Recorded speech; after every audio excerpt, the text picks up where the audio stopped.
Well, hello. I am Matt Williamson, and I'm here to finish up the week. Bucky Brooks put out his final top 5 at every position for the draft. I want to buzz through all of those, give my opinions, where I agree, where I disagree, how that fits with the Steelers. Starting at quarterback, it doesn't matter with the Steelers, but he has Bryce Young, C.J. Stroud, Hendon Hooker 3, Richardson 4 from Florida, Will Levis 5. A lot of buzz. It's lying season, folks, but the more I think about Hooker, the less chance I think he's a first-round pick, and I think he's my number 5. I've moved these guys around a lot. I mean, he's 3 years older than Trey Lance, who might get traded. I'm infatuated with Richardson. I understand he has a lot of work to do, but I think you can win with him while he learns. He would be the guy for the price that I think I'm most interested in. And there's a lot of talk that Levis now could be a top 5 pick, which I don't understand at all. Young looks like he's a slam dunk Panthers first overall. I understand it. It's just that the size petrifies me. And not that he can't see or one hit's going to break him in half. It's just the durability. I mean, how many games in a year is he going to play 2-3 years into his career? It reminds me of Tua and Lamar and Kyler, and those guys are all bigger and stronger than him. Stroud's fine. I like him less now than I used to. I just don't see a lot of improv or a lot of quick twitch about him, but he was my 1. This running back group, I really like this running back group, and the more I think about it, maybe in the 7th round with those 2 7th-round picks, the Steelers grab somebody that's really a 5th-round running back because it's a really good group. Bijan Robinson, honestly, is the best running back I've pretty much ever seen. Right there with Saquon in recent memory, in the last 10, 15 years, does it all. He's a tremendous player. I think more and more he's going to go in the top 10. Like, I think Atlanta at 8 might just grab him. I mean, when him and Jalen Carter to me are the best players in this draft. And if you can get 6 years out of him being an elite player, I mean, he's, in my opinion, would be one of the best backs in the league now, So Jahmyr Gibbs is an easy number 2. We agree on that. And Zach Charbonnet is an easy number 3. We agree on that. Gibbs is really dynamic. He has Devon Achane at 4, which I 100% understand, and I probably would too if you realize, boy, he's a home run waiting to happen. He petrifies defense, sprinter. But he's a 12 carry or a 12 touch a game type of player, maybe 8. That's concerning to me. Tyjae Spears, assuming medical checks out, was probably my 5 as well. Maybe he's more of a 4 for me over Achane. He has more every down prototypical traits, but he is smaller, really dynamic. Again, none of these are guys going to be Steelers. The guy that's knocking on the door here for me that I'm growing more and more fond of, though, is Tank Bigsby from Auburn. Just had nothing around him and still consistently got more than what was blocked. So that's a great trait. So now we're going to talk receivers, which Steelers just added Allen Robinson. They probably aren't in the market for these top receivers either, but you never know. And top 3 are the same for me. Jackson Smith-Njigba, I think, is clearly, actually top 5 are the same. Hopefully we have some more disagreement here, but Smith-Njigba to me is an immediate target hog, 100 catch a year dude, mostly out of the slot. I mean, he's not quite Justin Jefferson, but he's really, really good, really, really polished. I love Zay Flowers, and if it wasn't for Allen Robinson, I would consider him at 17. I think neither one of these guys now you pick at 17, but I would understand it. I really would. Quentin Johnston for me gets pushed up because he's big, but people have been too hard on him because it just seems like he's taken a lot of arrows in the draft community lately. But he's big, he's fast, he's good after the catch. That has a lot of value. I mean, he's going to be, a problem for anyone. Jordan Addison, I know a lot of you Pitt folks want to put Addison and Pickett back together, and they were a dynamic connection. I get all that. He's just small and slight and gets pushed around, and he moves well. He's a good route runner. But I just think the physicality of the league is going to be rough on him. And Jalen Hyatt is an utter one-trick pony from a weird offense. All those Tennessee guys, I should have mentioned this with Hooker, are going to have some growing pains at the next level because what they do on offense is not at all NFL worthy. Hyatt just runs real fast on the sidelines and they chuck it up to him, and that has value, but he is not a polished player. I love these tight ends. I can't say that enough. Maybe that's the last piece of your Steeler skill position puzzle, but that puzzle might already be built. I think Dalton Kincaid's going to go high, and think of him just as he's one of the best receivers in this class, no matter what position he plays. Out of the slot, movement, catch points, phenomenal, great after the catch. He's a great weapon. Michael Mayer from Notre Dame's a really good player. He's the least athletic of this group, but he's productive, understands how to get open, good blocker, not a killer blocker, but he's the least athletic. I would have him a little lower. I prefer Luke Musgrave and Darnell Washington. Bucky has Darnell 3, Musgrave 4. Both these guys are huge. I mean, especially Washington, but both are massive catching radiuses. They can really stretch the seam. They're fast. Washington's a little bit of an overrated blocker, but he's probably the best blocker of this group with the most upside as a blocker, but not super productive because he plays at Georgia with another superstar tight end. And when they're winning by 50, they pull these guys out of the game. His fifth dude is Sam Laporta, who's mine as well, but there's 4 or 5 also competing for that 5th spot. Laporta's a little undersized, but he's a really dynamic receiver, and more so than even Musgrave or Washington, Laporta's got a lot of agility, left-right movement, subtle little tweaks. He's not as straight line-ish as those guys, just not as big. So now we get into offensive linemen.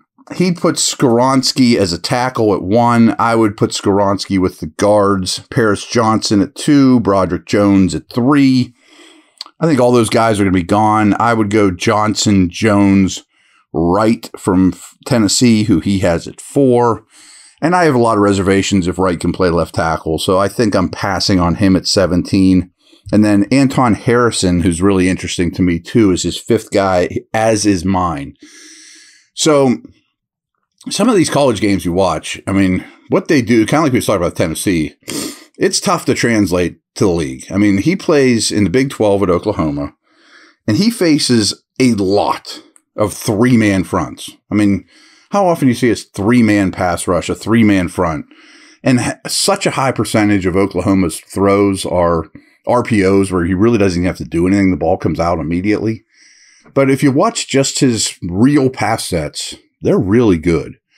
And I thought he was more finesse-ish than I originally thought than I do now. I mean, he has heavy hands. He'll punish you. Bends really well. Almost 6'5". Left tackle all day long. He's in the mix for me in a big way at 32.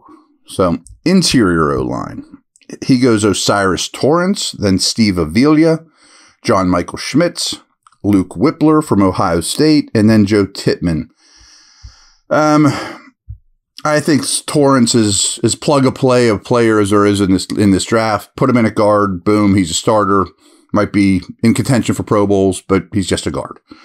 I think Steve Avila is a really good plug-and-play guy as well. A lot of center experience and guard. Michael Schmitz is a physical center.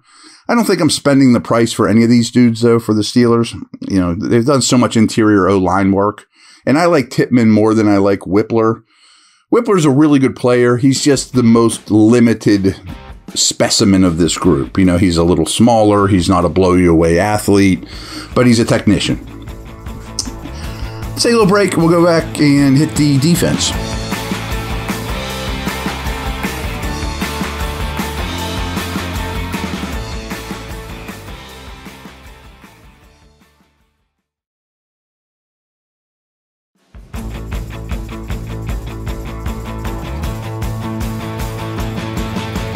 All right.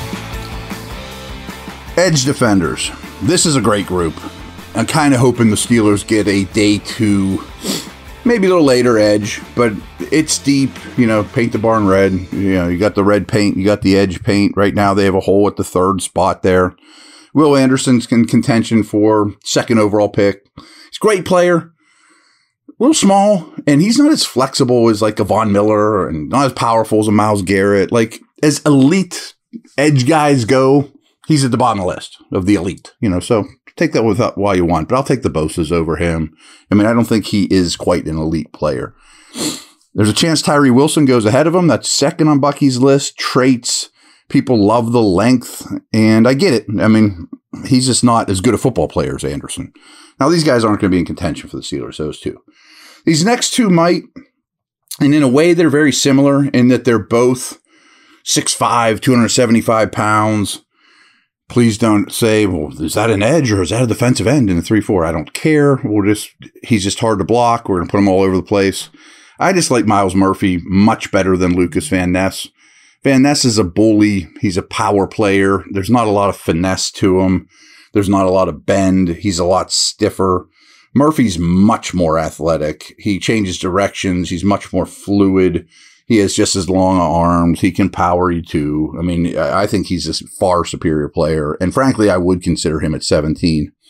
Bucky rounds it out with Keon White, who's kind of a little bit lesser version of those dudes. Big athlete. Day 2, I'd consider him. He's not super high on my list. I like Will McDonald more than him for sure. Defensive tackle group, as we've talked about, leaves a little to be desired. And if you don't get one of the top few, you're on the outside looking in. I mean, you better act quick if you want a defensive tackle.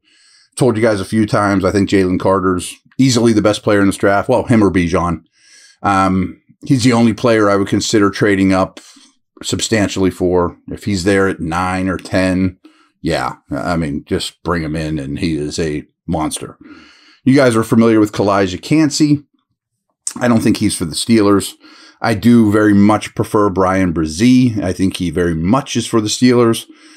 I think he'll be there at 17. I think he might be there if you trade down a few spots. So maybe you play a game of chicken there if that's who you really want.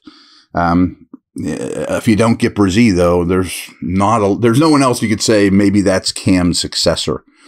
Mazi Smith is much more nose tackle, but an extreme athlete, just not very productive. And Adebawore from Northwestern is Bucky's 5th defensive tackle. I would probably take him over Mazi Smith. Talking out of both sides of my mouth, though, I just said, just give me defensive linemen. I don't care what shape and size. Him and Kancey are a little short, a little interior only for me for the Steelers scheme. I know he stood up and did things like that at Northwestern. I don't think that's where he's going to make his living in the pros. Little small. So I don't love him and Kancey for the Steelers. Linebacker group is interesting. And I've often told you, and I don't really have a strong feel. Well, he put Nolan Smith at linebacker. I would have Nolan Smith with the edges and high up there, but he's a little light for the Steelers. Georgia. High character. Unbelievable athlete. Great get off. Now, get off, and I meant to say that about Myles Murphy too. Highsmith, Watt. Traditionally, the edge guys that the Steelers have drafted run really good 10-yard splits and not make their living, but I think the Steelers stress a very, very quick get off more than most teams. And Nolan Smith has that for sure. Now, the true linebackers, Drew Sanders, Arkansas, Trenton Simpson, Clemson, Jack Campbell, Iowa. They're very different. Simpson is just run and hit, flies around the field, big time work in progress. Campbell tested great. I don't think he's quite as agile and explosive as his testing indicated, but has a tremendous feel for the game, sees it really well, physical. And Drew Sanders is the do-it-all Timmons type. Is he an edge? Is he off the ball? I probably would take Sanders first. Really torn if I'd take any of them at 32. With the second round pick, I'm all in on any of them, basically. I bet there's maybe one available at most. So that's kind of the catch-22. Henry Toto, it would not be my 5th guy, or in this case, 4th if you don't count Nolan Smith. But he's really intriguing. I mean, if the Steelers grabbed him in the 3rd round from Bama, he sees the game really well. He's got a great head for the game. He's not real big, but he flies around the field. He makes a lot of plays.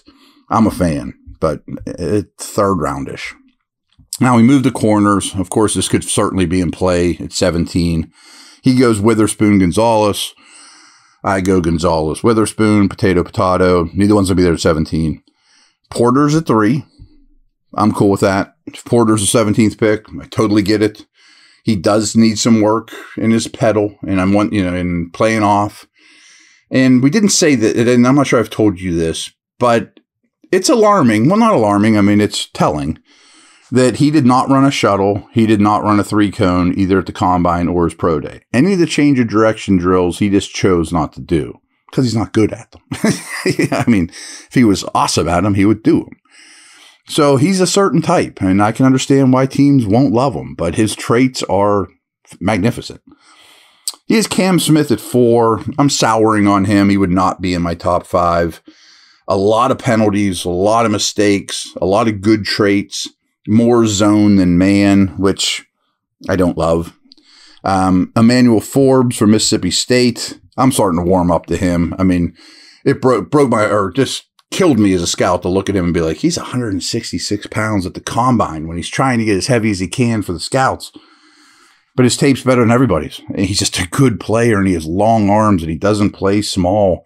His lower half is so skinny, but he takes the ball away regularly. He has amazing feel for the game. I'm talking to 32, though. I mean, you give me Emmanuel Forbes at 32, I'm in. Deonte Banks would be ahead of Forbes and would be in that Cam Smith spot for me from Maryland at number 4. So round these out with the safeties. You and I have talked a lot about Brian Branch. Tremendous football player. I'd do cartwheels to get him at 32. Wouldn't mind it at 17. I've said this many times. I can understand him going basically any spot in this draft after the top 10. And every defense is going to like him. You know, it's just how much do you value a slot, a nickel, a safety? His position value isn't great, and he's not a great tester, and he's not the biggest guy in the world. He's just a great football player. So my number 2 is Quan, what's his name, from Illinois. And he's not on Bucky's list. And he's very similar to Branch in terms of usage. Quan Martin, sorry. He's a tremendous tester, though. He's a slot. He's a free. He's a better version of like a KZ. Physically, I mean, he's bigger. Quan Martin, to me, could absolutely be in play with their second round pick, especially if they have not drafted a defensive back. That's a name I want you guys to know well. Antonio Johnson is my 3. That's Bucky's 2. More of a strong, which I think people will hem-haw about his value, but he makes a lot of big plays. He can line up in the slot against tight ends. He's a hitter. He has good length, really good length. Good player. This is not a great safety class. I mean, I like the 3rd, 4th round neighborhood, but that's for a 3rd safety behind KZ and Minka / special teamer. Jordan Battle from Alabama is Branch's partner. His production dipped because he ended up playing a lot more deep when Branch was around the ball all the time this year. But he's a really solid player. Good, not a great tester, but good size, good head for the game. Typical Bama defensive back. A guy I bet you guys would like a lot is Sidney Brown from Illinois. Now, bad tackler. I mean, he just misses tackles because he plays with his hair on fire. But he is rocked up. He loves coming downhill. He sets the tone. He is a killer in the run game. Fine in coverage, but a little stiff. I mean, he's a rocked up looking dude that just hits all day long, but his playing demeanor is phenomenal. And then the guy I'm sure you've seen a lot of is Jair Brown. He is my 5th as well. Tested better at Penn State's pro day, so his stock's coming back a little bit. The combine wasn't super kind to him. Has size, good playmaker. I don't know that I'm using the Steelers' 3rd round pick on either one of the Browns, Sidney or Jair, but I would understand it. So those are the names to know. Bucky's list is quite good. He does phenomenal work for NFL.com. Any questions, drop me a line, and have a wonderful weekend.